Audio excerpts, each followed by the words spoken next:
Hi everyone, welcome back to my YouTube channel. और आज इस वीडियो में मैं क्विकली बताने वाला हूँ कि कैसे आप स्टोरेज अकाउंट क्रिएट कर सकते हो एज्योर के ऊपर। और एक बेसिक ओवरव्यू दे दूंगा मैं सारी सर्विसेज का जब हम स्टोरेज अकाउंट्स की बात करते हैं। तो यहाँ पे मैं अपने वेब ब्राउज़र पे portal.azure.com पे लॉगिन कर चुका हूँ विद ग्लोबल एडमिन अकाउंट। सो अगर आप कोई भी सर्विस का यूज़ करने वाले हो तो मेक श्योर आपके पास ग्लोबल एडमिन के राइट्स हों या फिर उस स्पेसिफिक सर्विस के एडमिनिस्ट्रेटिव राइट्स हों। तो अब मैं यहाँ पे अपने एज्योर पोर्टल पे आ चुका हूँ। तो यहाँ पे क्या करूँगा, यहाँ पे सर्च बार में मैं सिंपल सर्च कर लूँगा स्टोरेज अकाउंट्स। और आपको यहाँ पे दो ऑप्शन मिलेंगे, storage accounts and storage account classic. तो आपको सिंपल स्टोरेज अकाउंट पे क्लिक करना है यहाँ पे। और एक बार आपने स्टोरेज अकाउंट पे क्लिक किया उसके बाद आपको यहाँ पे क्लिक करना है क्रिएट पे।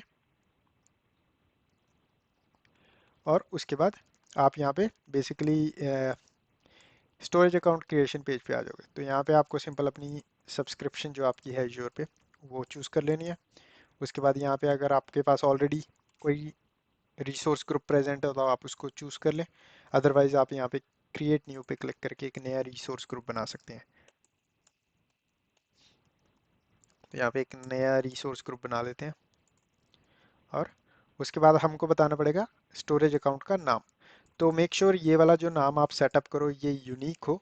अगर ये वाला नाम ऑलरेडी किसी और ने यूज़ किया हुआ है स्टोरेज अकाउंट के लिए तो आप वो सेम नाम नहीं रख सकते। ठीक है, एज्योर भी आपको बता देता है। अगर मैं फॉर एग्जांपल यहाँ पे कुछ ऐसा नाम रखने की कोशिश करता हूँ तो ये यहाँ पे एक्सेप्ट कर लिया इसने, क्योंकि ऐसा कोई भी नाम एग्जिस्ट नहीं करता पॉसिबली। तो यहाँ पे मेक श्योर आप यूनिक नाम रखें अपने स्टोरेज अकाउंट का। उसके बाद आपको रीजन सेलेक्ट करना है, किस रीजन के अंदर आप अपना स्टोरेज अकाउंट क्रिएट करना चाहते हो। तो यहाँ पे मैं सिंपल कनाडा सेंट्रल चूज़ कर लूँगा। और परफॉर्मेंसेस के अंदर अकॉर्डिंग टू योर नीड्स आप अपनी स्टोरेज अकाउंट की परफॉर्मेंस जो है चूज़ कर सकते हो। ठीक है, स्टैंडर्ड परफॉर्मेंस चूज़ करते हो अगर आप, तो स्टैंडर्ड परफॉर्मेंस के अंदर आपको सिंपल स्टैंडर्ड लेवल की परफॉर्मेंस मिलेगी आपके स्टोरेज अकाउंट की। मतलब कि जो स्पीड वगैरह होगी रीड एंड राइट की वो इतनी फास्ट नहीं होगी एज कम्पेयर टू प्रीमियम। पर स्टैंडर्ड के अंदर आपको ध्यान ये रखना है कि जब आप स्टैंडर्ड वाला ऑप्शन यूज़ करते हो तो आपको सारी सर्विसेज मिलती हैं। मतलब कि ब्लॉब सर्विस भी मिलती है, फाइल शेयर सर्विस भी मिलती है, टेबल सर्विस भी मिलती है, क्यू सर्विस भी मिलती है। बट प्रीमियम के अंदर आपको डिफाइन करना पड़ता है कि आप कौन सी सर्विस यूज़ करना चाहते हो। ठीक है, तो अगर आप प्रीमियम का चूज़ करोगे तो प्रीमियम के अंदर आपको वन ऑफ दी सर्विस ही मिलेगी, सारी सर्विसेज नहीं मिलेंगी। ठीक है, तो यहाँ पे मैं स्टैंडर्ड चूज़ कर लूँगा सिंपल। रिडंडेंसी के ऑप्शन में आपको डिफरेंट डिफरेंट रिडंडेंसी ऑप्शन मिलते हैं अकॉर्डिंग टू योर एनवायरनमेंट। आप किसके साथ जाना चाहते हो वो वाला ऑप्शन आप चेक कर सकते हो। तो यहाँ पे सिंपल मैं लोकल रिडंडेंट स्टोरेज को चूज़ कर लूँगा, क्लिक करूँगा नेक्स्ट पे। और यहाँ पे आप ये सारी settings by default as it is छोड़ सकते हैं। एक्सेस टीयर के अंदर आई वुड रिकमेंड हॉट वाला ऑप्शन बाय डिफ़ॉल्ट रहने दें। और next networking, next data protection, encryption, tags, review and create. और यहाँ पे हम कर देंगे इसको क्रिएट। तो ये ऑलमोस्ट लाइक 1-2 मिनट लगाता है डिप्लॉयमेंट कंप्लीट होने में स्टोरेज अकाउंट। तो वेट कर लेते हैं इसका।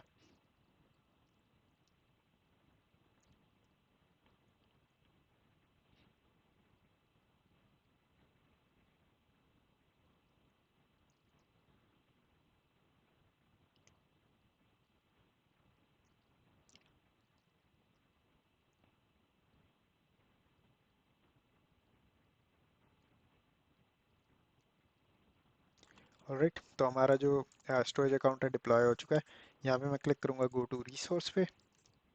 और यहाँ पे आप अपने स्टोरेज अकाउंट के अंदर आ चुके हो।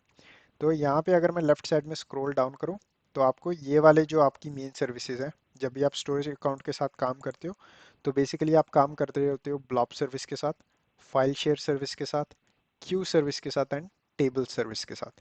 तो ये बेसिकली 4 सर्विसेज होती हैं जिन पे आप अपने डाटा को स्टोर करते हो। ठीक है, तो ब्लॉब सर्विस कौन सी होती है? ब्लॉब सर्विस बेसिकली आपकी सर्विसेज होती हैं जहाँ पे आप कोई भी तरीके का डाटा स्टोर कर रहे हो। ठीक है, फॉर एग्जांपल फाइल्स होगी, वीडियोस होगी, पिक्चर्स होगी, या फिर कोई स्क्रिप्ट होगी, या फिर कोई बैकअप हो गया। कोई भी इस तरीके का आप काम कर रहे हो तो आप बेसिकली इसका यूज़ कर सकते हो ब्लॉब सर्विस का। या फिर आपने फॉर एग्जांपल कोई वेबसाइट बनाई हुई है और उस वेबसाइट को बैकएंड में आपने कोई स्टोरेज चाहिए उस वेबसाइट की, जितनी भी फोटोज हैं उस वेबसाइट पे शो हो रही हैं, उसका जितना भी डाटा है वो कहीं पे आपको स्टोर करना, तो आप बेसिकली इस ब्लॉब सर्विस का यूज़ कर सकते हो। फिर नेक्स्ट आपके पास यहाँ पे फाइल शेयर्स। फाइल शेयर ये एक तरीके से सिमिलर तरीके से ही आप इसको समझ सकते हो, जैसे कि अगर आपने विंडोज सर्वर पे काम किया है तो विंडोज सर्वर में जो आपका फाइल सर्वर होता है वहाँ पे आप जैसे कि फाइल्स के शेयर क्रिएट करते हो, सेम सिनेरियो यहाँ पे है। आप यहाँ पे सिंपल शेयर क्रिएट कर सकते हो और उन शेयर्स को मैप कर सकते हो कंप्यूटर्स के ऊपर। फिर नेक्स्ट आ जाता है हमारा क्यूज। क्यूज सर्विस जो होती है, क्यू सर्विस हम बेसिकली यूज़ करते हैं जब हम बात करते हैं किसी मैसेजिंग ऐप की। फॉर एग्जांपल अगर मैं एग्जांपल लूँ व्हाट्सएप की, तो व्हाट्सएप में आप बेसिकली किस लिए यूज़ करते हो, उसको मैसेजिंग के लिए यूज़ करते हो, राइट। तो बैक एंड में उसको कुछ ऐसा स्ट्रक्चराइज्ड एनवायरनमेंट चाहिए जहाँ पे फास्ट रिस्पॉन्सिव हो, मैसेजिंग रिस्पॉन्स जो हो फास्ट हो, ठीक है। क्यू सर्विस का उस टाइप ऑफ सिनेरियो में यूज़ हो सकता है। फिर आता है आपका टेबल। टेबल सर्विस आपकी बेसिकली होती है जब आपको unstructured form of data store करना होता है। लाइक अगर हम माइक्रोसॉफ्ट सीक्वल की बात करें तो वो स्ट्रक्चर डाटाबेस को स्टोर करता है, बट अगर आपका कोई एप्लीकेशन है जो अनस्ट्रक्चर्ड वे में डाटा को स्टोर करना चाहता है तो आप टेबल सर्विस का यूज़ कर सकते हैं, ठीक है। तो इन सारी सर्विसेज को मैंने प्रॉपरली अपनी अदर यूट्यूब वीडियोस में बताया हुआ है, क्योंकि ये बहुत डीप इन डिटेल समझने वाली चीज़ें हैं ये चारों।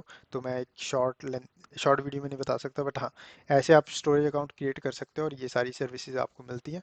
तो अगर आपको इन सर्विसेज के बारे में और जानना है तो आप मेरे यूट्यूब चैनल पे दूसरी वीडियोस चेक कर सकते हैं related to the specific services. तो इस वीडियो में बस इतना ही। इस वीडियो में हमने देखा कि कैसे हम स्टोरेज अकाउंट क्रिएट कर सकते हैं एज्योर के ऊपर। तो वीडियो को लाइक करें, चैनल को सब्सक्राइब करें। मैं मिलता हूँ आपको नेक्स्ट वीडियो में।